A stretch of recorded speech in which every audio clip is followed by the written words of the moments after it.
खुद पर कोड़े बरसाता।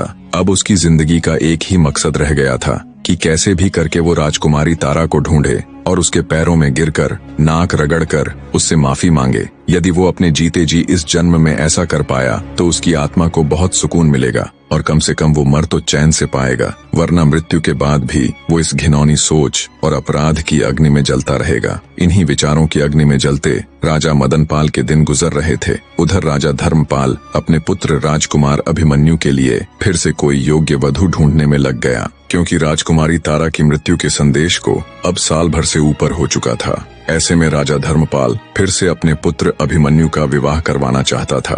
राजकुमार अभिमन्यु को जब ये खबर मिली तो वो अपने पिता राजा धर्मपाल के पास जाता है और कहता है, माफ कीजिएगा पिताजी, पर हर इंसान के जीवन में शादी और प्रेम केवल एक ही बार होता है और मेरे जीवन में वो हो चुका है। भले ही मैंने राजकुमारी तारावती के साथ समय व्यतीत न किया हो, पर मेरा प्रेम तो उसी से है। मुझ में ही कोई दोष होगा, तभी तो वो मुझे छोड़कर चली गई। और इस बात की क्या प्रतिभूति है कि मेरे दूसरे विवाह के पश्चात मेरी दूसरी पत्नी जिंदा रहेगी। तो हे पिताश्री, मैं अब दूसरी शादी नहीं करूंगा। पर राजा धर्मपाल के ऊपर राजकुमार की बातों का कोई फर्क नहीं पड़ा। उसने अपनी तलाश जारी रखी। जब ये बात उड़ते उड़ते राजकुमारी तारा के कानों तक पहुंची कि उसका पति उससे इतना प्रेम करता है कि वो अब दूसरा विवाह तक नहीं करना चाहता, तो वो भाव विभोर हो उठी। उसकी आंखों से अश्रु बह निकले। उसका मन कर रहा था कि वो अभी भागी भागी अभिमन्यु के पास जाए और उससे लिपटकर अपनी सारी व्यथा उसे कह सुनाए। पर किस मुंह से वो अपनी आप बीती राजकुमार अभिमन्यु के सामने बताए?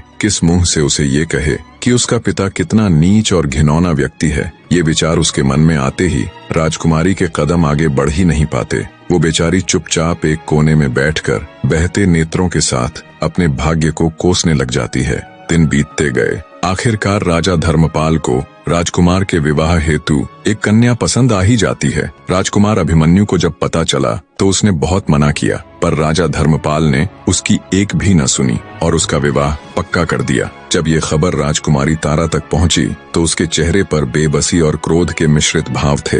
राजकुमारी तारावती ने निश्चय किया कि चाहे कुछ भी हो जाए, चाहे उसे कुछ भी करना पड़े, वो राजकुमार अभिमन्यु का विवाह अन्य किसी दूसरी स्त्री के साथ नहीं होने देगी। एक औरत सब कुछ सहन कर सकती है, पर अपने जीते जी अपने पति का विवाह किसी दूसरी औरत के साथ ये वो कदापि नहीं देख सकती। ये उसके लिए कभी न खत्म होने वाले अंगारों के रास्ते पर चलने जैसा है। अगले दिन राजा ने चंदा को राज दरबार बुलाया और राजकुमार के विवाह से संबंधित सारा कार्य उसे सौंपते हुए कहने लगे, चंदा, जो भी काम तुम्हारी देख रेख में होता है वो एकदम सही तरीके से होता है। तो राजकुमार अभिमन्यु की शादी में जो भी छोटे मोटे काम होंगे, जैसे खाने पीने की व्यवस्था, साजो सजावट की व्यवस्था और कपड़े वगैरह, उन सब की जिम्मेदारी तुम्हारी है। राजा की बात सुन चंदा